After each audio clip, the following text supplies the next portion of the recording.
Merhaba, ben Erol Eti. Dünyayı keşfetmeyi ve sizlerle paylaşmayı seven biri olarak bu kanalda hem gezip gördüğüm yerleri anlatıyor, hem de yurt içi ve yurt dışından en dikkat çekici gelişmeleri sizlere aktarıyorum. Yeni yerler, farklı kültürler ve gündemin nabzı hepsi burada. Hazırsanız birlikte keşfetmeye başlayalım.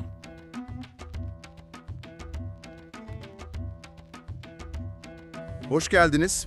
Bugün hepimizin aklının bir köşesinde duran o büyük soruyu masaya yatırıyoruz.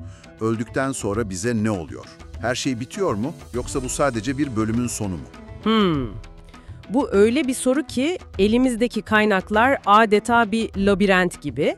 Bir yanda kuantum fizikçilerinin akıl almaz teorileri var. Diğer yanda ölüme yaklaşıp geri dönenlerin anlattıkları var. Kesinlikle.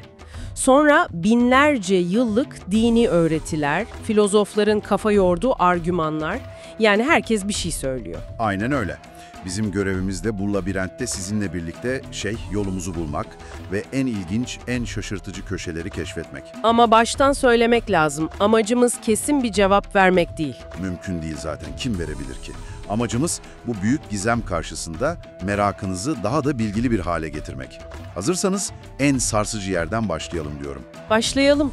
Kanıt arayışındaki en somut ve en çok tartışılan konuyla.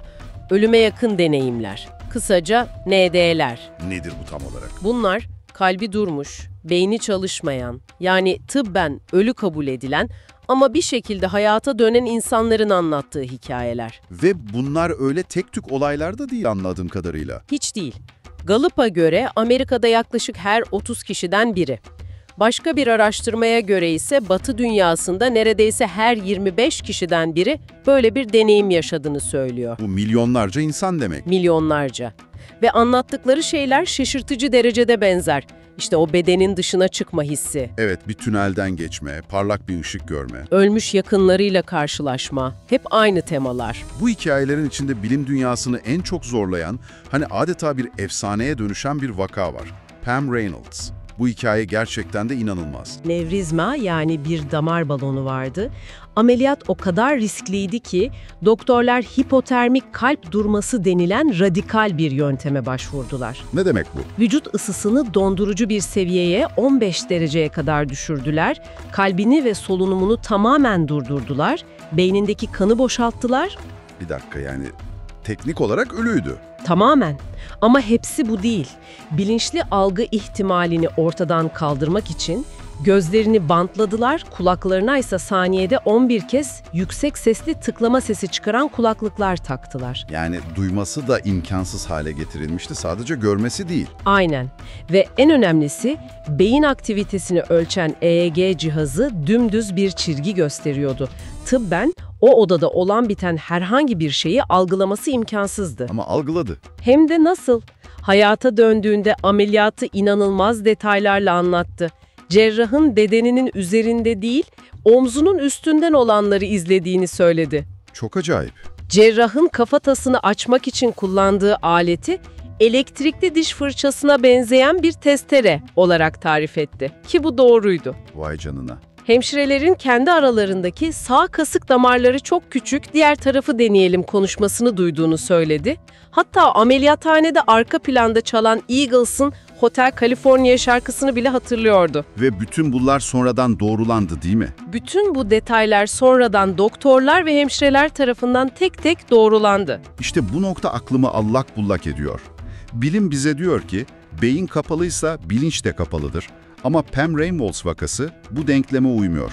Bu bildiğimiz bütün biyoloji kurallarını alt üst eden bir durum. Kesinlikle. Ve bu tekil bir örnek değil. Mesela Eddie Cuomo vakası var. 9 yaşındaki bir çocuk hastanede yatarken ailesine "Cennette ablamı gördüm" diyor.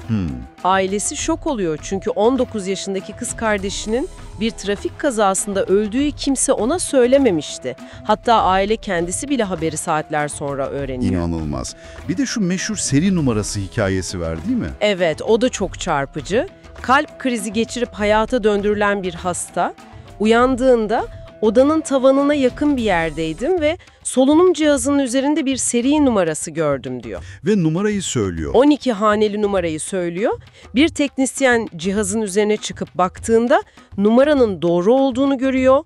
O numarayı yattığı yerden görmesi fiziksel olarak imkansızdı. İnanılmaz. Ben uyanıkken bile o kadar haneyi aklımda tutamam. Ama bir yandan da insan şüphe etmeden duramıyor. Bu hikayeler çok etkileyici. Evet ama olamaz mı? Bu çok yerinde bir soru ve şüpheci yaklaşımın temelini oluşturuyor zaten. Bilim insanları da diyor ki bir dakika, bu deneyimler aslında beynin bir oyunu olabilir. Ne gibi bir oyun? Örneğin beyne yeterince oksijen gitmediğinde, yani hipoksi durumunda veya kandaki karbondioksit seviyesi tehlikeli şekilde yükseldiğinde, yani hiperkarbi, bunların bir tür halüsinasyona yol açabileceğini söylüyorlar. Anladım. Beynin ölmek üzereyken kendini korumak için salgıladığı kimyasalların bir yan etkisi gibi. Evet, bu da bir olasılık. Peki bu açıklamalar Pam Reynolds gibi vakaları tatmin edici bir şekilde açıklayabiliyor mu? İşte sorun da bu, açıklayamıyor. Bir halüsinasyon gerçek dünyada olup biten ve sonradan doğrulanabilen bu kadar net detayları nasıl içerebilir? Doğru. Pam'ın duyduğu hemşire konuşması veya gördüğü cerrahi alet bir halüsinasyon olamaz. Olamaz. Ayrıca bu deneyimler bazen bu fizyolojik koşulların hiçbiri olmadan da yaşanabiliyor. Yani görünen o ki ölüme yakın deneyimler basit bir beyin kimyası bozukluğundan daha fazlası olabilir. Tamam, o zaman ikinci bölüme geçelim. Eğer bu deneyimler gerçekse ve bilinç, beyin kapalıyken bile çalışabiliyorsa, bu nasıl mümkün olabilir? İşte burada fizik yasalarının en tuhaf ve en gizemli alanına, kuantum fiziğine giriyoruz. Oo, işler ciddileşiyor. Hem de nasıl? Arizona Üniversitesi'nden Dr. Stuart Hameroff ve Nobel ödüllü fizikçi Sir Roger Penrose'un ortaya attığı bir teori var. Oldukça karmaşık ama özeti şu. Onlara göre bilinç, beyin hücrelerimizin iskeletini oluşturan mikrotübül denilen minicik yapılarda işleyen bir tür kuantum bilgisayarı programı gibi. Yani bilincimiz biyolojik bir hard diskin üzerinde çalışan bir yazılım gibi mi? Aynen öyle. Ve teorinin en can alıcı kısmı şu. Fiziksel ölüm gerçekleştiğinde, yani hard disk çöktüğünde bu kuantum bilgi ya da yazılım yok olmuyor. Nereye gidiyor peki? Evrenin dokusuna geri dağılıyor. Belki de daha sonra başka bir alıcıya geri dönebilir. Yani bilincimiz bir nevi evrenin bulut sistemine upload ediliyor gibi. Bu kulağa bilim kurgu gibi geliyor ama bir yandan da NDE'leri açıklayabilecek bir çerçeve sunuyor. Bir de Robert Lanza adında bir bilim insanı var, o daha da ileri gidiyor. Biyosentrizm adını verdiği teorisinde diyor ki, aslında zamanı ve mekanı yaratan şey bizim bilincimiz. Bir dakika, bu çok iddialı. Öyle, biz evrenin içinde değiliz, evren bizim bilincimizin içinde diyor. Bu yüzden ölüm sadece bu evrendeki hikayemizin sonu. Bilinç bir nevi kanal değiştirir gibi başka bir gerçekliğe, başka bir evrene geçiyor olabilir. İki teori de birbirinden farklı yollardan da olsa aynı kapıya çıkıyor gibi. Bilinç belki de sandığımız gibi kafatasımızın içine hapsolmuş bir şey değil. Evrenin temel bir parçası olabilir. Bu da beni şu soruya getiriyor.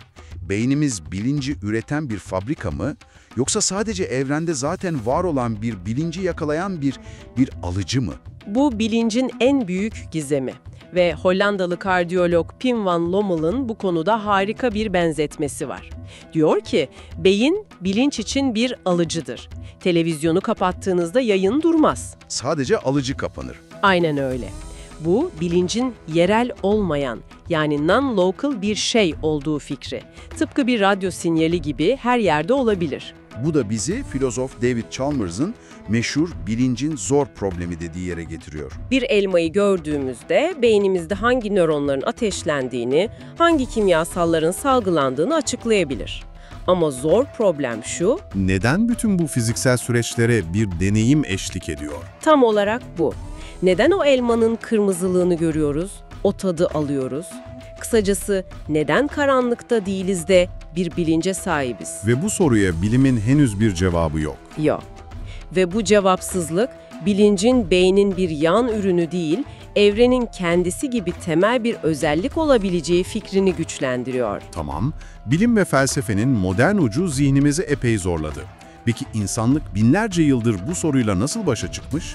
Antik filozoflar ne diyor bu konuda? Antik Yunan'da Epikür'ün çok meşhur bir argümanı var.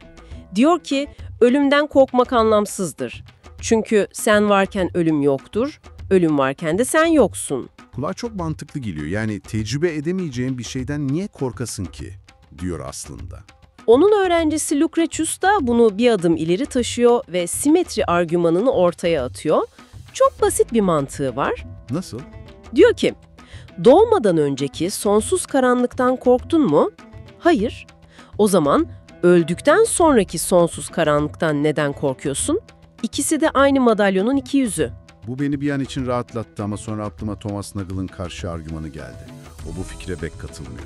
Evet, Nagel diyor ki, ölümün kötü olmasının sebebi yok olmanın kendisi değil, kötü olan şey ölümün bizi hayatın iyi şeylerinden mahrum bırakması.